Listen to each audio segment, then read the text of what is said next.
What is up, everybody? Josh Tapp here again, and welcome back to the Lucky Titan. And today we are here with Erik Huberman. This has been an interview I've been looking forward to because Erik's team actually sent me his bio and everything. I remember looking at this and going, man, this guy has like done everything that not only I, but any marketing agency owner wants to accomplish. So I'm stoked to share him with you. All of you have probably heard of him. This guy has been on the Forbes 30 under 30 list, Inc. top 25 marketing influencers. They've done multiple 10 figures. That'd be cool, right? Multiple 8 figures in sales of their company, heading to 10 figures. These guys have done some pretty incredible things. And Erik is here to share his book with us, The Hawke Method. And before we kind of hop into this, Erik, first off, say what's up to everybody and we'll get going. Yeah, no, what's up? Thanks for having me. Yeah, you bet. It's good to have you here, man. I am excited, particularly for this, because you're literally that guy who's like a few steps ahead of where we're at. And like, you've done it in a lot of ways that we would like to accomplish. And in the pre-interview, hopefully everybody will kind of get this through the interview here. But I mean, you've built it in such a smart way, in almost what I would call like an MBA way. Like, it was bootstrapped very efficiently. You were able to grow through acquisitions, scale out a sales team, like do all the things that everybody's like, oh, I wish I could do just one of those things. Right. So I'd love to kind of tear that apart today and then talk through obviously the Hawke Method and what that's all about. So First off, give us kind of that epiphany moment for yourself when you realized that marketing was your jam. Ooh. So I don't know if I knew marketing. I knew sales, which I would say like sales is like the one-on-one version of marketing in a lot of ways. So I knew I went and worked for Cutco, the knife company, and broke all their records the first summer that I worked for them, and just accelerated it. And I remember my dad's business partner saying like, yeah, this kid can sell ice to Eskimos, which was like the first time I heard that line. And so when you first hear that now, it's like, it's kind of just a cliche, but when you hear that the first time, you really imagine selling ice to Eskimos. And I was like, well, that's flattering, but okay. So I have a knack for the sales thing. And then I just understood it was all understanding psychology and what made people tick. And that really does lend itself to marketing. But at that stage, I was in college and I used to make fun of marketing majors. So like the idea of like marketing being a thing I didn't have like this dream of being a marketer. It's when I came out, I went into real estate, that failed. I started a week before the entire banking industry collapsed, and then started an e-commerce brand. And 3 brands later, I realized like the hard part was always marketing. So even from the beginning, I realized like operationally, I never had a problem because it was all logical solutions. Like, how do you make a t-shirt? How do you make activewear? How do you service this, thing that we're talking about? Like, it all seemed very rational at how to accomplish the operational side. Whereas marketing and sales was always this proactive side that you had to just kind of figure it out. And so I focused on that because I found it to be harder, frankly. And then I feel like developed a knack for it. Right. Well, and then that kind of answers the question, like, why not stay in e-commerce or why not grow something else? Because a lot of people look at the e-commerce realm or the physical product space and they're looking at the volume. They're like, oh, I could have generated $1 million in the first couple, minutes. But then when you have a 2% margin, life gets pretty difficult, right? Yeah. And yeah, I just, I found it, I had a superpower and found a complement of something I'm passionate about, enjoy doing, and I'm really good at. And so went for it. And so that's hard to identify, especially I started working on Hawke when I was 26 years old. It is rare that in your 20s, you can find something that you have a natural ability for as well as a passion for. And so I thankfully doubled down. Yeah, that's brilliant. And this is 8 years ago. Yeah. You guys are 8 years old this year. Yeah. So I'm trying to do my math. So it's like 2010-ish. No. We're about 22. So it's 2014, very beginning. Yeah. Man, I'm so bad at math sometimes. I have a hard to remember what year it is, though. I think that's also the truth. In my defense, I have a degree in finance, which just makes you stupid with numbers. So yeah. So I love that. And so I did kind of want to understand this side of things, right? Because you did bootstrap it. Mm-hmm. Did you do any of the marketing yourself? For Hawke? Yeah. Oh, all of it for a long time. We didn't have, I remember I tried to hire a marketing lead, and now we have a head of marketing who's great. But when I hired the first one, I think we were 3 or 4 years in and he failed miserably. And I remember someone saying to me a line like, why are you going to buy a dog if you're the one that barks on the corner? And I'm like, that is the weirdest metaphor, but I get it. Like, I was always pushing and marketing and selling Hawke. I was the main salesperson for 3.5 years. But I was always driving marketing. And still to this day, I still drive a lot of the marketing. That doesn't mean we don't have great talent there, but I'm still I'd say I'm not heading marketing because I'm not there day to day, but I'm marketing advising. I'm coming in with bigger initiatives and campaigns and finding ways to grow. Yeah. Well, I have seen this too, being in marketing myself, it's the best sales guys make the best marketers typically. And a lot of people will argue that, but I do think that a good salesperson who understands empathy and human nature does tend to understand that, oh, hey, it's just, instead of a one-to-one conversation, it's a one-to-many conversation. Yeah, So exactly. let's connect on a bigger level. So yeah, that's fantastic. And for those of you listening, I mean, this is a guy who now has 300 employees, right? So he started out doing it himself, growing to a point that he has 300 employees. So now, I mean, your life just consists of putting out fires and hiring and firing, right? Yeah, in some senses, a lot of I'd say that's a small portion. Thankfully, I have a lot of executives that help put out the fires and hire and fire. But I'd say it's about a third strategic with those people, a third promotional, beating the drum, waving the flag, speaking at events, putting out a book, things like that, and a third growth, whether it's M&A or finding other growth channels and ways to expand. Yeah. Well, and so I do look at that. M&A, for those of you who don't know, which I would hope you would know, is mergers and acquisitions. So I do want to ask you this, because you've done mergers, because you've hired sales teams, because you've done all that. Most of the people listening to this are at that $500,000 to $1 million point. Yep. Of all of those different things you've done successfully, what would you say is the number one most important thing that they should start with when they're at that point, 500,000 to $1 million in sales? So I know my answer is really going to piss off the audience, but be good at marketing. I mean, just to be honest, and it's something that's come up a lot more recently because I get reached out to by a lot of smaller agencies that are like, hey, what's the secret to growth? And it's like, I look at what they're doing and I'm like, well, number one, you got to actually provide a good service, because, and it's not just about like, well, yeah, no shit, like that's a given, but you would be surprised. The vast majority of agencies, their problem isn't acquiring new customers, it's churn. It's losing customers. And so I don't just mean being good at marketing. I also communication is critical, like communicating with your clients, taking care of them, making them feel taken care of, staying on top of the industry so that you can actually service them well. If you can do that, the other stuff starts to become easy. And it's the same thing, frankly, for our clients when they're saying like, well, what can we do to grow our business? Well, have a good product or service, and marketing is easy. And so that's critical. And then assuming that's table stakes, which I can say 99% of the time it is not, that'll usually be the thing that keeps you below $1 million is bad marketing, honestly. And we, through M&A, we've looked at hundreds of companies, hundreds of agencies and what they're doing. And that's pretty consistent. And then you can get kind of you can get up to, I mean, it depends on the founder, but I've seen agencies anywhere between like 2 and 8 million in revenue, where the founder is still driving all the sales, or most of them. Right. And so at some point to get past that, you've got to learn how to scale sales and step out of it as the founder. And that's kind of the next phase, is like really figuring out how to build that sales team that can take it. And so, we drove our business mostly on word of mouth and partnerships for, I mean, we didn't have an outbound sales team till year 6. So up until then, it was all inbound marketing and lead gen and no lead gen. It was just like some brand marketing and a lot of referrals and a lot of word of mouth. Yeah. And just to give context, year 6, we did, what did we do? 20 million in 20 million in revenue. See, and that's what's really interesting, is that's kind of that controversial point, right? Because everybody's like, right now, especially because, we're sitting at that mark too. You're not 20 million, I wish, but we're at that 7-figure mark, and we see a lot of people, everybody's promoting to us, hey, you need to be hiring appointment setters, you need to have a sales team and everything. And I remember just going, but I can close the deal. What would I need a sales guy for? If I'm taking 5-6 calls a day, it's barely even scraping my day, Yeah.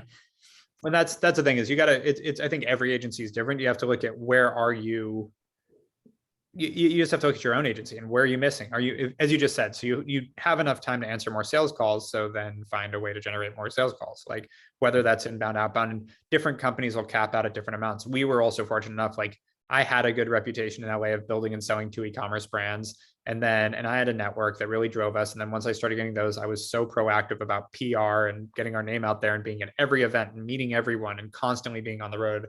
I worked nonstop and had a great partner that also helped fulfill that work. So all I had to do was focus on growth. And so that combination allowed us to do that without having to really, I want to say artificially, because it's not artificial, but without having to bring on like other tools to do that. I could drive our growth because I had the people to back me up on everything else.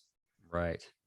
See, that was a very tactful answer. I hope people are listening to that, because I mean, there's so much value in scaling correctly. And like you said, I mean, you kind of just briefly touched on it, but it sounds like you really knew your customer's problem and you knew you could fulfill on it. And I would agree with you where you say most of I would say 90% of entrepreneurs don't, or agencies, excuse me, they don't have really a proven offer. And I know for us, like my first business was around Facebook ads and generating leads for people. But to be completely honest, I wasn't great at it. Mm-hmm. And we did like biz op type stuff for years. And then I finally started asking myself, I'm like, why is it that all my customers ever care about is how much money I'm generating them, you know? Yeah. And there's other problems that can be solved that don't require, you know, a dollar value tied to them. So I love that, you know, you guys have really kind of figured that out, and you've actually maximized on being the people who can provide that dollar. Cause it's a very important skill that most agencies can't do. Yeah. And there's a kind of fact of life that if your clients aren't winning by hiring you, maybe you shouldn't be selling them. Like that's a big part of my belief and why I started the agency. Cause I went through a bunch of agencies that didn't know what they were doing. And thankfully, again, had a knack for it, had been successful in it, and went, this is ridiculous. I'm just going to hire my own little team I can manage and monitor. And that's literally what gave birth to Hawke. I never wanted to build an agency. I was ready to build my next e-com company, and just the agency partners I had weren't delivering. So I just built my own little team, and honestly still never planned on building an agency after hiring that team. But then it took off so fast because that need that I found was so much kind of more dire than I expected that it just skyrocketed. Well, and I think you've got proof in the pudding, obviously, with how much revenue you guys are generating, but it's so hard to find an agency, especially when it comes to revenue generating marketing, who can actually prove their results, you know, and can guarantee a certain amount, you know, and really, I mean, a great offer is when I know, hey, if I hire you, I'm going to make way more than just pay you off. Right. So yeah. I do find that a lot of agencies, that's what we get sucked into, is that, well, as long as it's covering for my fee, and it's like, well, that's a horrible result for your client because they're wasting all this time and barely paying you off. So there's an opportunity cost is the problem. If they were going with someone better, they would be doing better, which means they would be making more money if it wasn't for you. That's not good. Yeah. Well, I do want to ask you this, and this is a little bit kind of like a poking question here. I'm just kind of curious what your offer is, and like what that differentiator is for you guys that you can guarantee to people. Yeah, I mean, first off, no guarantees. Like it's on them. Like it's a partnership. So like we're pretty adamant about, like, if we're not going to be the gatekeeper up front to try to determine whether we think your product or service is good.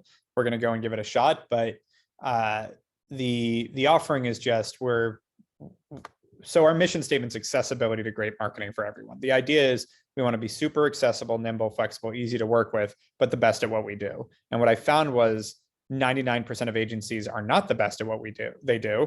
And so that was a big driver to creating this. And the few that are the best are really hard to work with. Long contracts, high minimums, you know, just all sorts of barriers to entry that make them hard. And so I wanted something that was, again, nimble, flexible, easy, no barrier to entry, but also really good. And that I didn't find existed. And to this day, I think we are one of the only ones still that exists that'll work with small and medium businesses, but have the credibility and the size and the, you know, sort of horsepower that we do.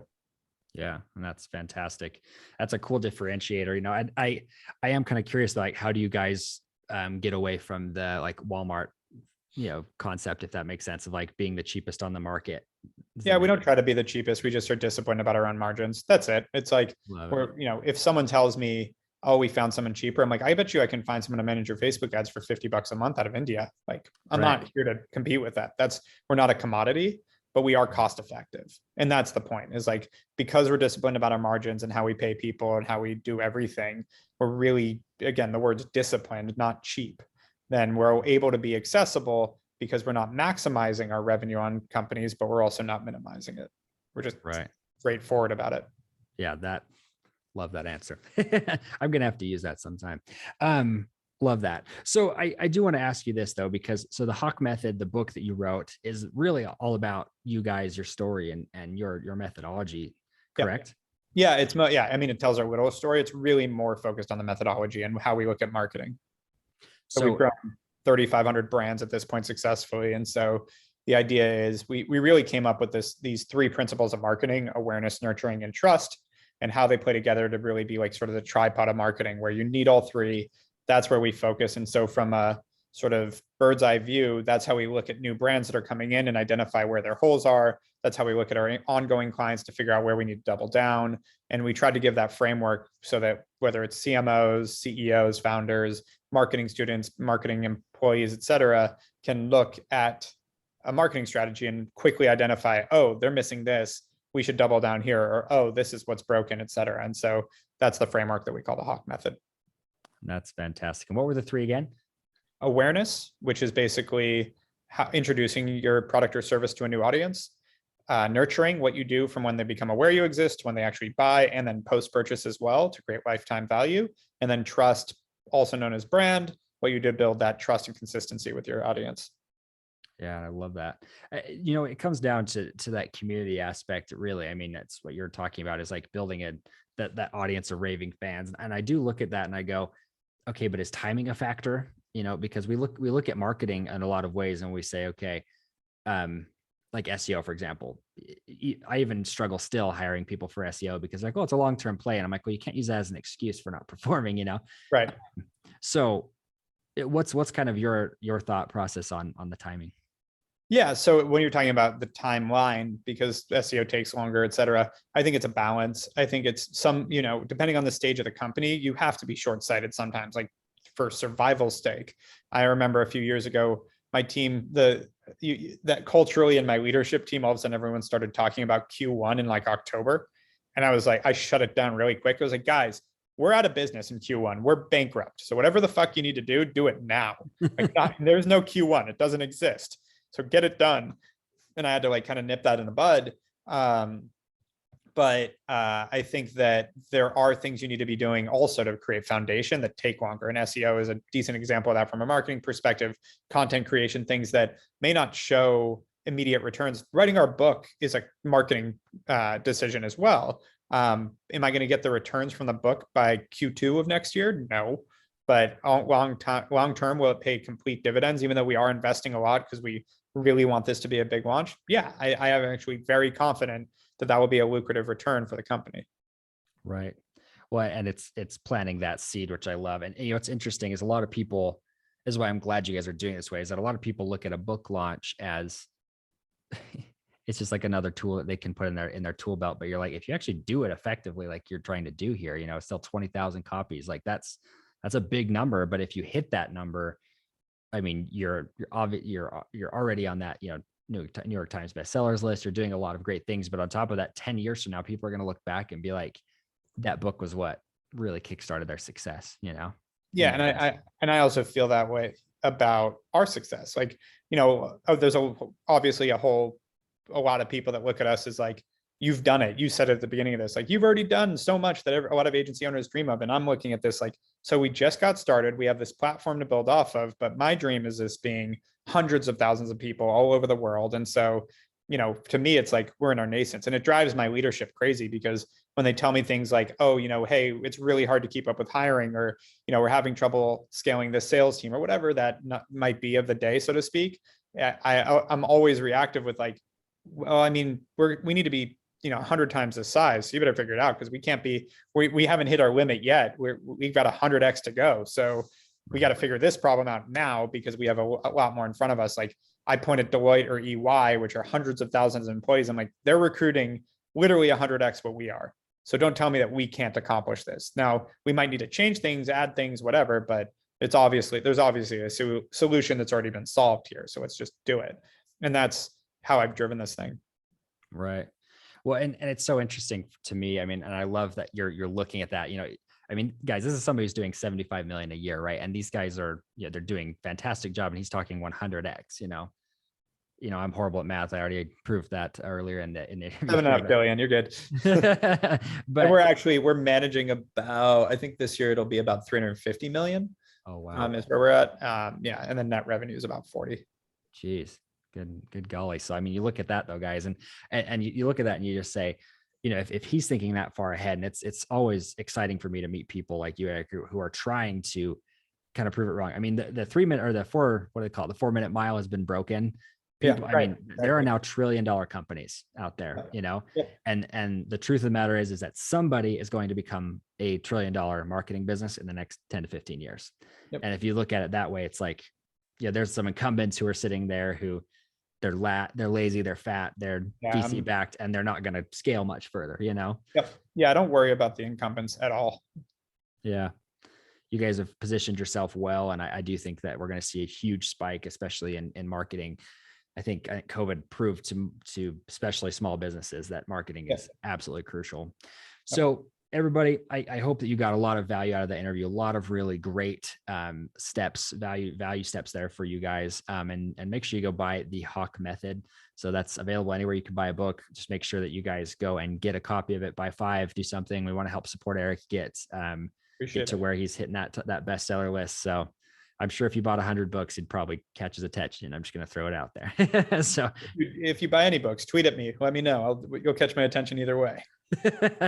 So make sure you guys go check that out. And then Erik, just to kind of wrap this interview up, can you give us one final parting piece of guidance for our audience?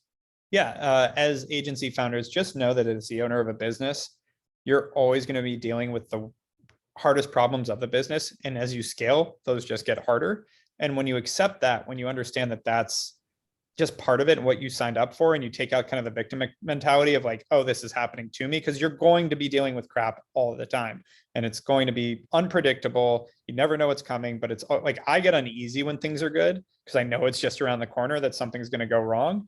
And you realize this when you look at Tim Cook or Jeff Bezos, like they're getting drilled by the government on why they should be, why they're criminals, and, they're dealing with geopolitical problems and all sorts of crazy stuff. Like, understand that the biggest companies in the world, Elon Musk is having a Twitter war with a congresswoman, or senator, excuse me, Elizabeth Warren. It's never ending. And so once you understand that and accept it and understand that you chose to be an agency owner, that you could go get a job anytime, I will say that it's incredibly liberating, because then when those come up, you're like, yeah, this is it. This is what I signed up for. And I think that was one of the biggest lessons I had in running this. And once I figured that out, now when things come up, it's just like, and here it is again. So what are we going to do about it? So that stress goes away, that anxiety goes away, and it's really nice.